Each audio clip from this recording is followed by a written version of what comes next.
बिस्मिल्लाहिर्रहमानिर्रहीम। This is Musa Qasim, graduated from Khyber medical university. आज की वीडियो में हम ग्रोथ एंड डेवलपमेंट के हवाले से बात करेंगे कि चिल्ड्रन में ग्रोथ एंड डेवलपमेंट किस तरह से होता है, ग्रोथ क्या होता है, डेवलपमेंट क्या होता है।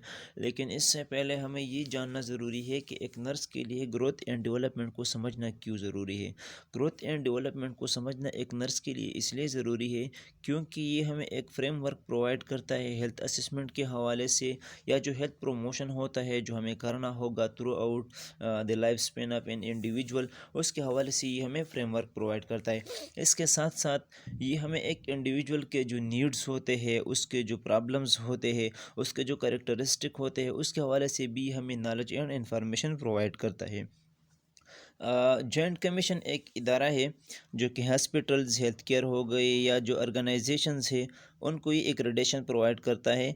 उसके मुताबिक अगर आप लोगों ने हेल्थ केयर प्रोवाइडर्स रखने हैं यानी स्टाफ रखना है, तो वो स्टाफ में ये एबिलिटी होनी चाहिए कि वो जिन पेशेंट को ट्रीट करेंगे उनके नीड्स, उनके करेक्टरिस्टिक, प्रॉब्लम्स के हवाले से उसके पास नॉलेज होना चाहिए।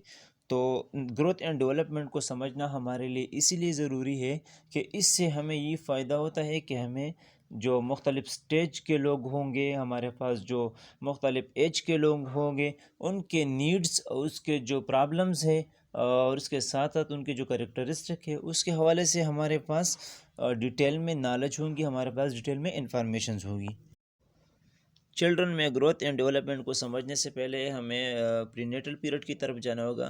प्रीनेटल पीरियड हमारे पास बर्थ से पहले जो दौरानिया होता है उसको कहते हैं, यानी कंसेप्शन से लेकर बर्थ तक जो दौरानिया होता है उसको हम प्रीनेटल पीरियड कहते हैं। कंसेप्शन फर्टिलाइजेशन ऑफ एग को कहते हैं, यानी जब स्पर्म एग को फर्टिलाइज करता है तो उसको कंसेप्शन कहते हैं। प्रीनेटल पीरियड को हम ट्रेडिशनल में प्रेगनेंसी भी कहते हैं, और ये हमारे पास तकरीबन 38 या 40 वीक्स पे मुश्तमिल होता है, या ये हमारे पास 9 मंथ का दौरानिया होता है। प्रेगनेंसी को हम 3 पीरियड्स में डिवाइड करते हैं और हमारे पास हर एक पीरियड 3 मंथ का होता है जिसको हम ट्राइमेस्टर कहते हैं। और इन ट्राइमेस्टर्स में जो ग्रोथ एंड डेवलपमेंट होता है ये इन ही में स्टार्ट हो जाता है और फिर हमारे पास with the passage of time ये चलता रहता है, और जब बच्चे की बर्थ हो जाती है तो उसके बाद भी ये प्रोसेस यानी ग्रोथ एंड डेवलपमेंट जारी रहते हैं। प्रीनेटल पीरियड को हम 2 पेजेस में डिवाइड करते हैं, यानी हमारे पास पीरियड 3 होते हैं और हर एक पीरियड को हम ट्राइमेस्टर कहते हैं। लेकिन हमारे पास प्रीनेटल पीरियड में 2 पेजेस होते हैं, एक को हम एम्ब्रियनिक पेज कहते हैं और दूसरे को हम फेटल पेज कहते हैं। यहाँ पे जो मैं कंसेप्ट डिस्कस कर रहा हूँ तो ये आप लोगों को अपने पास एक कागज़ रखनी चाहिए, वहाँ पे आप लोगों ने नोट करना चाहिए, क्योंकि आगे लेक्चर में ये आप लोगों के लिए बहुत ज़्यादा फ़ायदेमंद होगा और आप लोगों को उसके हवाले से पहले से आप लोगों के पास नॉलेज होगा। तो हमारे पास जो 2 फेजेस है, embryonic phase and fetal phase. Embryonic phase हमारे पास जब कंसेप्शन हो जाता है तो उससे लेकर जो इनिशियल 8 वीक्स होते हैं बच्चे के, तो उसको हम एम्ब्रियनिक फेज कहते हैं, और इस दौरान जो बच्चा होता है उसको एम्ब्रियो कहते हैं। लेकिन जो फेटल फेज होता है ये हमारे पास 8 वीक से लेकर बच्चे की पैदाइश तक, यानी 38 और 40 वीक्स तक जो दौरानिया है उसको हम फेटल फेज कहते हैं। अगर हम आसान अल्फाज में कहें तो हमारे पास जो सेकंड एंड थर्ड ट्राइमेस्टर है ये हमारे पास फेटल फेज पे मुश्तमिल होता है, एंड जो फर्स्ट ट्राइमेस्टर है ये हमारे पास एम्ब्रियनिक फेज पे मुश्तमिल होता है। जो एम्ब्रियनिक फेज है अगर हम उसको थोड़ा ब्रीफली हम पढ़े तो इसमें एक्चुअली इसमें हमारे पास जो ग्रोथ एंड डेवलपमेंट है उसकी शुरुआत हो जाती है। एम्ब्रियनिक फेज का जो थर्ड वीक होता है, क्योंकि हमारे पास पहले इनिशियल 8 वीक है, तो इसमें जो तीसरा वीक होता है उसी वीक पे हमारे पास जो एम्ब्रियो होता है उसके जो टिश्यूज़ होते हैं वो 3 लेयर्स में डिवाइड हो जाते हैं। एक को हम एंडोड्रम कहते हैं, दूसरे को हम एक्टोड्रम कहते हैं और तीसरे को हम मेसोड्रम कहते हैं। और इन्हीं लेयर से हमारे फिर बॉडी के मुख्तलिफ जो अर्गन्स है उसकी डेवलपमेंट हो जाती है। एंडोड्रम जो होता है ये हमारे जीआई ट्रैक्ट को बनाता है, एंड जो एक्टोड्रम होता है ये एक लॉन्ग ट्यूब बनाता है, और फिर वो लॉन्ग ट्यूब का जो इंटीरियर पोर्शन होता है ये ब्रेन को बनाता है, और जो पोस्टीरियर पोर्शन होता है वो स्पाइनल कार्ड को बनाता है। जो मेसोड्रम है तो ये हमारे मसल को बनाता है और उसके साथ साथ हमारे बॉडी के जो बोन्स होते हैं उसको बनाने में किरदार अदा करता है। ये इसके साथ साथ जो थर्ड वीक होता है यानी जो एम्ब्रियनिक फेज होता है उसमें प्लेसेंटा की परमिशन होती है, और ये जो प्लेसेंटा होता है वो फंक्शनल भी होता है, और इसके थ्रू यानी इसी प्लेसेंटा के थ्रू जो एम्ब्रियो होता है वो अपने मदर के साथ अटैच हो जाता है, एंड मदर की यूटेरस का जो एंडोमेट्रियम है उसके साथ इसकी अटैचमेंट हो जाती है। जो सेकंड फेज है उसको हम फेटल फेज कहते हैं। फेटल फेज हमारे पास सेकंड एंड थर्ड ट्राइमेस्टर पे मुश्तमिल होता है, यानी 8 वीक से लेकर हमारे पास 38 या 40 वीक तक जो दौरानिया होता है उसको हम फेटल फेज कहते हैं। इस वाले फेज में जो ये बहुत ज़्यादा क्रिटिकल फेज होते हैं, क्योंकि इसमें अगर जेनेटिक फैक्टर्स या एनवायरमेंटल फैक्टर्स मिसाल के तौर पर ड्रग्स हो गए, वायरस हो गए, या उसके साथ साथ केमिकल्स अगर उसकी एंट्री हो जाती है तो ये बच्चे की ग्रोथ के लिए रुकावट का बायस बन सकती है और बच्चे में एबनॉर्मल कंडीशन क्रिएट कर सकती है। क्योंकि इस वाले स्टेज में हमारे पास जो ग्रोथ होता है वो बहुत ज़्यादा रैपिड होता है, एंड जो इन ऑफ थर्ड ट्राइमेस्टर होता है यानी जो लास्ट वाला महीना होता है 38 हो गया या 40 हो गया, तो उसमें जो बच्चा होता है इसकी ग्रोथ इतनी हो जाती है कि उसका हाइट जो होता है वो तकरीबन हमारे पास 50 सेंटीमीटर होता है, और जो वेट होता है वो जो हमारे पास नॉर्मल रेंज 2.7 से लेकर 4 kg तक उसके दरमियान में होता है। अगर ये इस बच्चे की जो न्यूट्रिशन थी वो सही रही माँ की न्यूट्रिशन की वजह से, और इसके साथ साथ जो दूसरी कंडीशंस है एनवायरमेंटल या जेनेटिक फैक्टर्स है उन्होंने बच्चे की ग्रोथ पे कोई असर नहीं डाली, और ये बच्चा जो है वो उसकी जो डिलीवरी है वो सही तरीके से हो गई, तो इस सिचुएशन में हमारे पास जो बच्चा होता है उसकी हेड सरकमफेरेंस भी तकरीबन 35 तक होता है, उसके चेस्ट सरकमफेरेंस भी हमारे पास तकरीबन 30 सेंटीमीटर तक होता है, और उसका जो हाइट होता है वो भी 50 सेंटीमीटर तक होता है, और जो वेट होता है वो भी नॉर्मल रेंज में तकरीबन होता है। What is growth? Growth refers to an increase in physical size of the whole body or any of its part. Growth असल में हमारे पूरी बॉडी या हमारे बॉडी के किसी पार्ट के फिजिकल साइज में चेंज या इंक्रीज को कहते हैं। अगर हमारे बॉडी का कोई पार्ट या हमारा पूरा बॉडी साइज़ में इंक्रीज़ हो जाता है दो वजूहत की वजह से। नंबर एक, या तो जो सेल्स मौजूद है हमारे बॉडी में उनके साइज़ में इजाफा हो जाए, या हमारे बॉडी में मौजूद सेल्स नंबर में ज़्यादा हो जाए, यानी उसकी डिवीज़न हो जाए माइटोसिस या मियासिस के थ्रू। मियासिस हमारे पास जो हमारे जर्म सेल्स है उसमें होता है, एंड हमारे जो रिमेनिंग सेल्स है सोमेटिक है यानी बॉडी सेल्स में, उसमें माइटोसिस होता है। तो माइटोसिस के थ्रू हमारे बॉडी के सेल्स नंबर में इंक्रीज़ हो जाते हैं। तो जब नंबर में हमारे सेल इंक्रीज़ हो जाता है और उसकी वजह से हमारे पूरे बॉडी में या हमारे बॉडी के किसी पार्ट में इंक्रीज़ आ जाए या चेंज आ जाए तो उसको हम ग्रोथ कहते हैं। It is simply a quantitative change in the child's body. It can be measured in kg, pounds, meters, inches.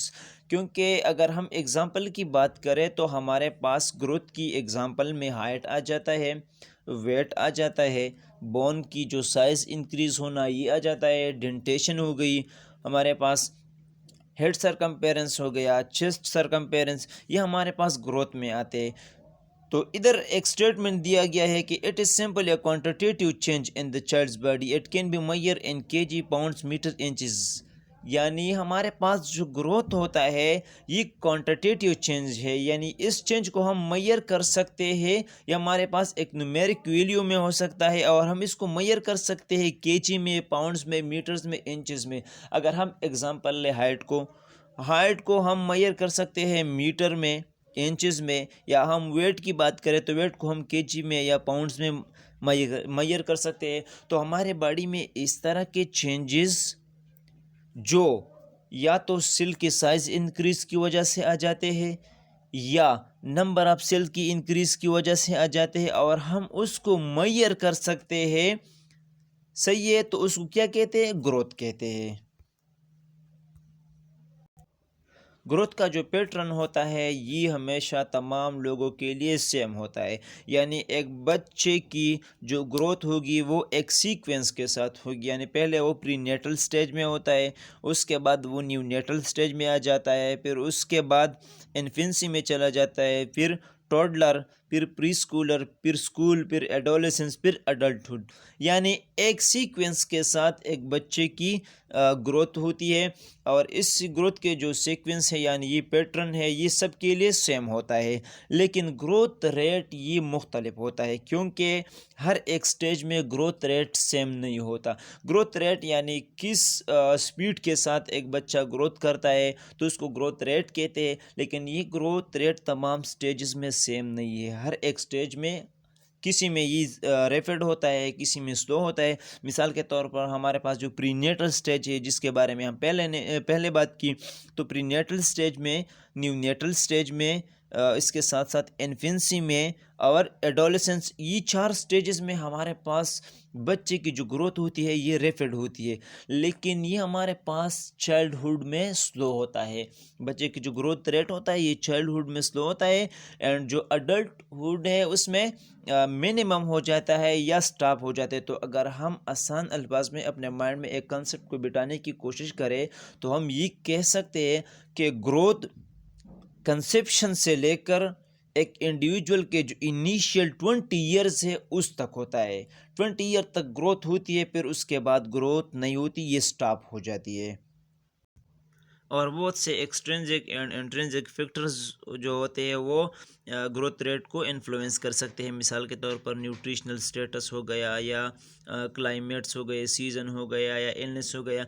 मिसाल के तौर पर अगर एक बच्चा है उसका न्यूट्रिशनल स्टेटस सही है, उसको न्यूट्रिशन सही तरीके से मिल रही है, और दूसरा बच्चा है उसका न्यूट्रिशनल इशू है यानी उसकी न्यूट्रिशन की कमी है, तो जिस बच्चे की प्रॉपर न्यूट्रिशन हो रही है तो उसकी ग्रोथ का जो रेट है या उसका जो ग्रोथ है वो सही तरीके से होगा, एंड उसकी डेवलपमेंट भी सही तरीके से होगी। लेकिन अगर एक बच्चा है उसका न्यूट्रिशनल स्टेटस सही नहीं है तो उस बच्चे का ग्रोथ रिटार्ड होगा, उस बच्चे का ग्रोथ सही तरीके से नहीं होगा।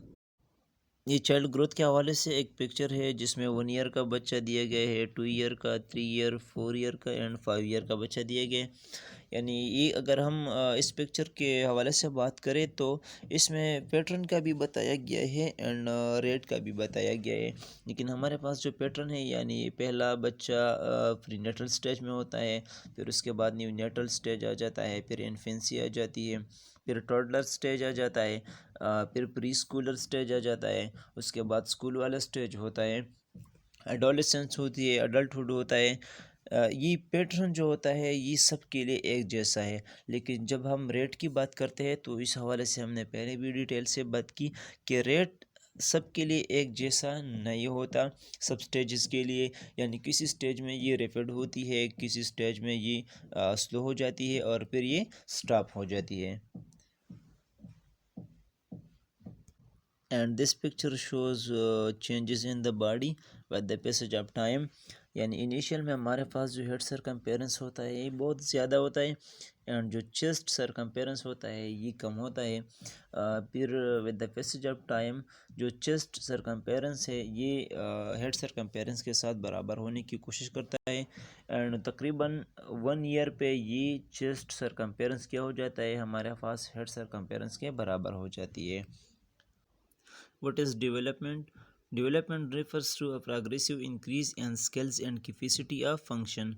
याद रखें हमारे पास जो डेवलपमेंट है ये हमारे स्किल्स या हमारे अर्गन्स के फंक्शन में इंक्रीज़ को कहते हैं। यानी एक इंडिविजुअल है उसकी जो फंक्शनल मेच्योरेशन होती है ऑफ द अर्गन सिस्टम, या उसकी जो एक्विजिशन ऑफ स्किल्स होती है यानी वो स्किल्स को इम्प्रूव करता है, या उसके जो बॉडी ऑर्गन्स है उसकी फंक्शन इम्प्रूव हो जाती है या इंक्रीज़ हो जाती है, तो इसको डेवलपमेंट कहते हैं। याद रखें डेवलपमेंट हमारे पास प्रोग्रेसिव इंक्रीज़ है, यानी ये एक इंडिविजुअल के पूरे लाइफ में चलता रहता है। जैसा कि हमने पहले पढ़ा कि ग्रोथ इनिशियल 20 ईयर्स में होता है, फिर उसके बाद स्टॉप हो जाता है, लेकिन डेवलपमेंट इनिशियल 20 ईयर्स में भी होता है और फिर उसके बाद भी जारी रहता है। चलना, दौड़ना, थिंकिंग करना, ये डेवलपमेंट की एग्जांपल्स है। It's a qualitative change in the child functioning. याद रखें डेवलपमेंट ये क्वालिटेटिव है, एमसीक्यूज़ के लिए बहुत ज़्यादा ज़रूरी है। डेवलपमेंट हमारे पास ये क्वालिटेटिव होता है, लेकिन जो ग्रोथ होता है वो क्वांटिटेटिव होता है। डेवलपमेंट क्वालिटेटिव इसलिए है क्योंकि हमें ये पता होता है कि जो इंडिविजुअल होता है वो अर्लियर उसकी जो थिंकिंग थी एक चीज़ के हवाले से, या उसके जो स्किल्स होते हैं अर्लियर, वो with the passage of time, यानी अगर हम एक दूसरे सिचुएशन के हवाले से बात करें तो वो मुख्तलिफ होते हैं। एक एग्ज़ाम्पल की तरफ चलते हैं, फिर आप लोगों को समझ आ जाएगी। मिसाल के तौर पर हम एक बच्चे की एग्ज़ाम्पल लेते हैं। पहले इस बच्चे की 3 मंथ के हवाले से बात करते हैं, फिर 10 मंथ पे। इस 10 मंथ पे ये बच्चा क्रेवल कर सकता है, सही है, लेकिन 3 मंथ पे ये बच्चा क्रेवल नहीं कर सकता था। तो जिस तरह के हमने कहा कि क्वालिटेटिव का मतलब ये है कि ये बच्चा इनिशियल यानी अर्लियर इस स्टेज पे जिस तरह से था, तो अब इस वाले स्टेज पे यानी 10th मंथ वाले स्टेज पे इससे मुख्तलिफ होता है। तो इसका मतलब क्या है, क्वालिटेटिव, यानी ये बच्चा क्या करता है, इस न्यू सिचुएशन को अडॉप्ट होने की कोशिश करता है। तो एक बच्चे की न्यू सिचुएशन की अडॉप्ट होने की एबिलिटी को डेवलपमेंट कहते हैं।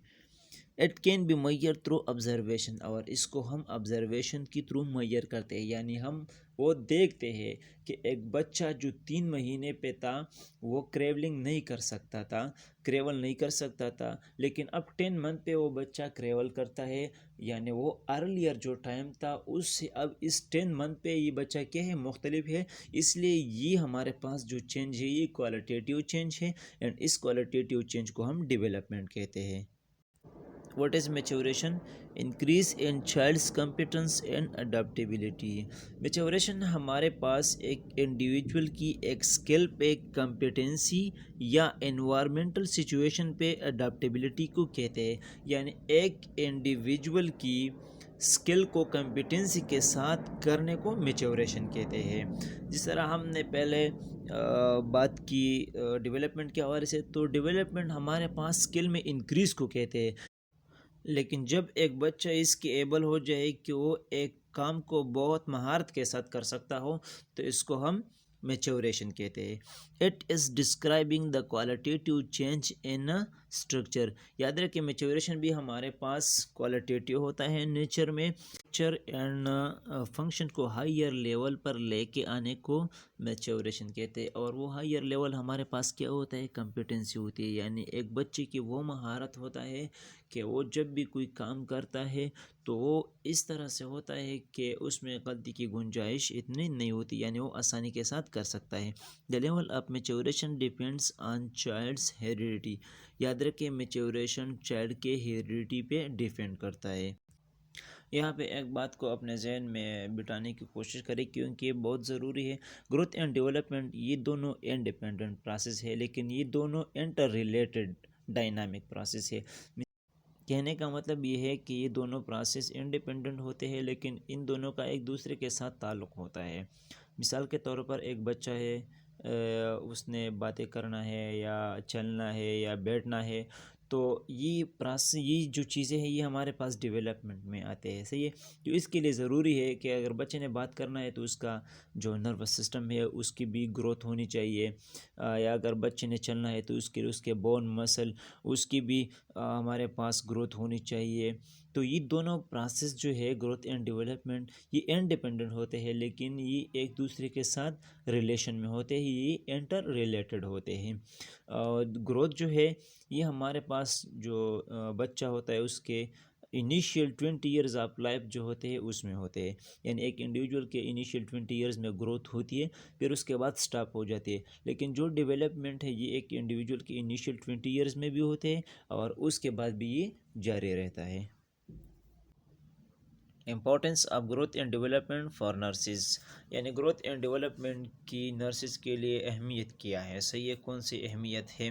तो अगर एक नर्स है वो ग्रोथ एंड डेवलपमेंट को अंडरस्टैंड करने की कोशिश करती है, उसको समझने की कोशिश करती है, तो फिर वो नर्स को इसके काबिल बना देती है कि वो knowing what to expect of a particular child at any given age, यानी एक बच्चा है, मिसाल के तौर पर अगर उसकी एज हमारे पास 3 इयर्स है या उसकी एज हमारे पास 7 इयर्स है, तो उस बच्चे से उस एज के हवाले से जो एक्सपेक्टेशन होती है उसके बारे में नर्स के लिए आसान होता है कि वो उससे क्या एक्सपेक्ट कर सकती है।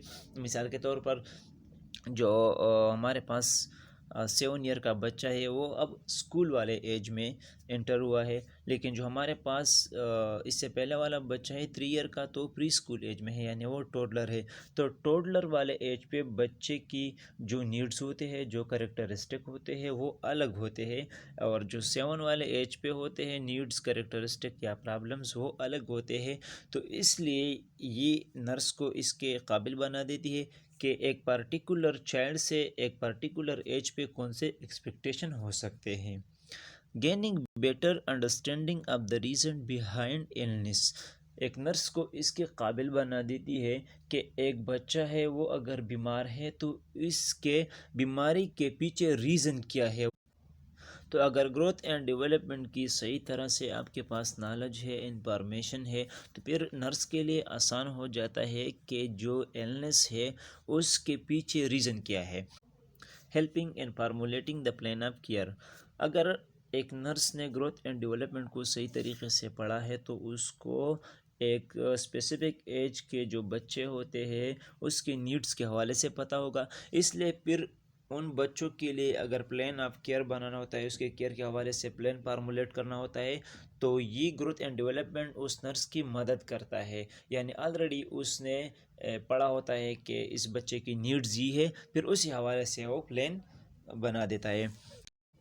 Helping in parents education in order to achieve optimal growth and development at each stage, अगर एक नर्स है उसने ग्रोथ एंड डेवलपमेंट को सही तरीके से पढ़ा है तो उसके पास नॉलेज भी है, इंफॉर्मेशन भी है regarding the need, characteristic and problems, इसलिए वो फिर पेरेंट्स को सही तरीक़ा से टीच कर सकते हैं, एजुकेट कर सकते हैं कि किस तरह से अपने बच्चे की हेल्थ को मेंटेन रखना है, किस तरह से उसके हाइजीन का ख्याल रखना है, किस तरह से उसके ग्रोथ को प्रमोट करना है। तो फिर उस हवाले से वो जो पेरेंट्स होते हैं उसकी हेल्प कर सकती है कि एक इंडिविजुअल के हर एक स्टेज पे ग्रोथ एंड डेवलपमेंट होनी है, सही है। तो उसी स्टेज के हवाले से आप लोगों ने एज अ पेरेंट क्या करना है, उस हवाले से फिर पेरेंट्स को एजुकेट कर सकती है। Principles of growth and development, growth and development के प्रिंसिपल को समझना बहुत ज़्यादा ज़रूरी है। कंटिन्यूस प्रोसेस, यानी ग्रोथ एंड डेवलपमेंट ये हमारे पास कंटिन्यूस प्रोसेस है, ये जारी रहते हैं। ग्रोथ जो है ये 20 ईयर्स तक, यानी इनिशियल 20 ईयर्स तक जारी रहता है, फिर स्टॉप हो जाता है, लेकिन जो डेवलपमेंट है ये थ्रू आउट द लाइफ जारी रहता है। एंड ये एक सीक्वेंशियल प्रोसेस है और ये इन्फ्लुएंस हो सकता है बाय मैच्योरेशनल, एनवायरमेंटल या जेनेटिक फैक्टर्स। प्रेडिक्टेबल सीक्वेंस, याद रखें, यानी हर एक स्टेज का जो सीक्वेंस होता है ये हमारे पास प्रेडिक्टेबल होता है।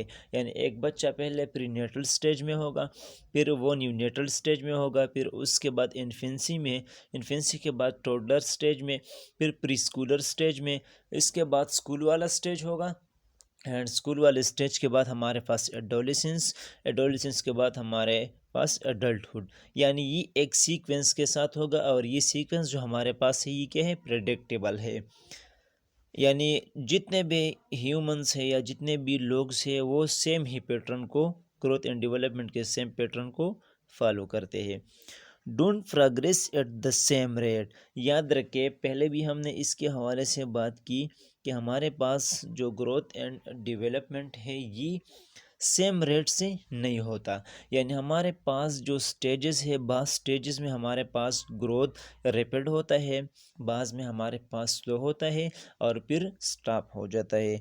यानी हमारे पास 4 स्टेजेस है, prenatal stage, neonatal stage, infancy and adolescence. ये हमारे पास 4 स्टेजेस है, इसमें जो रेट होता है ग्रोथ का वो रैपिड होता है।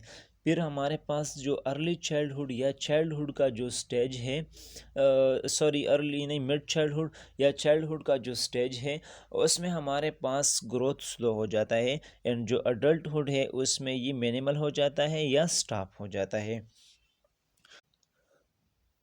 Not all body parts grow in the same rate at the same time.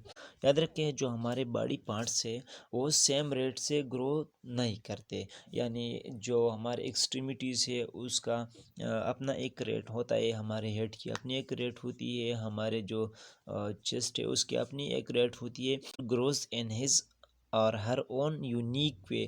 हर एक बच्चा चाहे वो मेल हो या फीमेल हो, उसका एक यूनिक वे होता है ग्रोथ का, और उसी के साथ ही वो ग्रो करता है। Each stage of growth and development is affected by the preceding type of development. Growth and development का हर एक स्टेज उससे पहले वाला जो स्टेज जो गुजर चुका हो उसकी वजह से इफ़ेक्ट हो सकता है। यानी अगर पहले वाले स्टेज में एक इंडिविजुअल की ग्रोथ रिटार्डेशन हो जाए, उसकी ग्रोथ रिटार्ड हो जाए, स्टॉप हो जाए या स्लो हो जाए, तो उसके बाद जो उसकी स्टेज आ रही है उसमें भी ग्रोथ एंड डेवलपमेंट इफ़ेक्ट होगा। Growth and development proceed in regular related direction. हमारे पास जो ग्रोथ एंड डेवलपमेंट होता है वो एक स्पेसिफाइड डायरेक्शन में होता है। इसमें हमारे पास एक है सिपलो कार्डल। सिपलो कार्डल का मतलब ये है कि हेड डाउन टू टोज, यानी जो ग्रोथ है वो हमारे पास हेड से स्टार्ट हो जाता है और नीचे टो की तरफ या फीट की तरफ चला जाता है। यानी पहले हेड, फिर उसके बाद ट्रंक, फिर उसके बाद लेग्स एंड इसके एंड में फीट्स, इसकी तरफ ये हमारा डायरेक्शन है और इस डायरेक्शन को कहते हैं सिपलोकार्डल डायरेक्शन। इस डायरेक्शन में ग्रोथ होती है। जो दूसरा डायरेक्शन में हमारे पास वो है प्रॉक्सिमो डिस्टल डायरेक्शन। यानी growth and development also occur in proximo distal direction. इसमें हम सेंटर ऑफ द बॉडी से आउटसाइड की तरफ चले जाते हैं, यानी centre of the body to the peripheral, यानी साइड की तरफ चले जाते हैं। तीसरा है हमारे पास जनरल टू स्पेसिफिक। यानी स्टार्ट में जो बच्चा होता है उसमें जो डेवलपमेंट होती है begins with generalise response and progress to a skilled specific response. यानी स्टार्ट में हमारे पास बच्चे की जो रिस्पांस होती है वो जनरलाइज होता है, लेकिन फिर वो with the passage of time क्या होता है, स्पेसिफिक रिस्पांस की तरफ चले जाते हैं। मिसाल के तौर पर एक बच्चा है इन्फेंट की अगर हम बात करें तो एक स्टिमुलस को अगर रिस्पांस देता है तो टोटल बॉडी के साथ देता है। लेकिन अगर एक 5 ईयर का बच्चा है वो जो रिस्पांस देता है एक स्टिमुलस को तो उसका रिस्पांस स्पेसिफाइड होता है। या तो वो हंसता है उसी चीज़ पे, या उस चीज़ से डर जाता है, या क्राई करता है। तो बच्चों में जो ग्रोथ होती है या डेवलपमेंट होती है तो ये हमारे पास एक स्पेसिफाइड डायरेक्शन में होती है। जो डेवलपमेंट है वो जनरल टू स्पेसिफिक होता है। एंड जो ग्रोथ है तो ग्रोथ हमारे पास सिपलोकार्डल होता है एंड प्रॉक्सिमो डिस्टल होता है। ग्रोथ हेड टू टो की तरफ होता है, या centre of the body to periphery की तरफ होता है, पेरिफेरल की तरफ होता है, या आउटसाइड की तरफ होता है। लेकिन जो डेवलपमेंट होता है तो वो जनरल टू स्पेसिफिक, यानी स्टार्ट में बच्चा एक स्टिमुलस को रिस्पांस एंटायर बॉडी के ज़रिए देता है, टोटल बॉडी के ज़रिए देता है। लेकिन with the passage of time उसका रिस्पांस स्पेसिफिक हो जाता है। अगर आप एक बच्चे की तरफ स्टिमुलस को लेके आते हैं तो वो बच्चा या तो डर जाता है, या वो हंसना शुरू कर देता है, और वो या क्राई शुरू कर देता है, जो कि हमारे पास एक स्पेसिफिक रिस्पांस है। इसके साथ साथ डेवलपमेंट का हमारे पास जो दूसरा प्रिंसिपल है वो है सिंपल टू कम्प्लेक्स। यानी अगर एक इंडिविजुअल ने एक काम करना होता है, यानी एक बच्चे ने एक काम करना होता है तो पहले उसने सिंपल चीज़ों को सीखना होगा, फिर उसके बाद कम्प्लेक्स की तरफ जाना होगा। एक बच्चा है अगर उसने कप उठाना होगा, सही है, अगर उसने कप से किसी चीज़ को पीना है तो सबसे पहले इसके बच्चे के जो इनिशियल स्टेजेस है यानी इनिशियल जो मंथ्स है उसमें बच्चे ने पहले सिंपल चीज़ों को सीखना होगा। मिसाल के तौर पर आई हैंड कोऑर्डिनेशन को सीखना होगा, इसके बाद ग्रेस्पिंग यानी चीज़ को किस तरह से पकड़ना है उसको सीखना होगा, हैंड माउथ कोऑर्डिनेशन को सीखना होगा, और इसके साथ साथ जो लिप्स है उसका माउथ है या टंग है उसके दरमियान कोऑर्डिनेशन उसको सीखना होगा। फिर इसके बाद बच्चा इसके काबिल होगा कि वो कप में मौजूद चीज़ को ड्रिंक कर सके। यानी दो प्रिंसिपल है हमारे पास डेवलपमेंट के। एक ये है कि हमारे पास जनरल टू स्पेसिफिक होगा, दूसरा है कि सिंपल टू कम्प्लेक्स होगा। पहले छोटे छोटे चीज़ें सीखनी होगी, फिर उसके बाद कम्प्लेक्स चीज़ की तरफ जाना होगा। This image is regarding the growth pattern. हमारे पास दो तरह का ग्रोथ पैटर्न है, दो स्पेसिफाइड डायरेक्शन है। एक हमारे पास है सिपलोकार्डल, यानी पहले हमारे पास हेड होगा, हेड से हम ट्रंक की तरफ जाएंगे, ट्रंक के बाद हम लेग की तरफ जाएंगे, और लेग के बाद हमारे पास जो है वो फीट की तरफ ग्रोथ होती है। एंड दूसरा हमारे पास जो है वो है centre of the body to outside की तरफ है, जिसको हम कहते हैं प्रॉक्सिमो डिस्टल। ये दो हमारे पास ग्रोथ के पैटर्न है। The child's pattern of growth is in a head to toe direction. जो ग्रोथ का पैटर्न है, एक हमारे पास हेड टू टो डायरेक्शन है, जिसको हम कहते हैं cephalocaudal, and an inward to outward pattern called proximodistal. और एक हमारे पास सेंटर ऑफ द बॉडी से बाहर साइड की तरफ है, जिसको हम कहते हैं proximodistal. This was all about today lecture. अगर आप लोगों को ये वीडियो अच्छी लगी है तो प्लीज़ वीडियो को लाइक करें, चैनल को सब्सक्राइब करें और अपने दोस्तों के साथ ज़रूर शेयर करें। Thank you.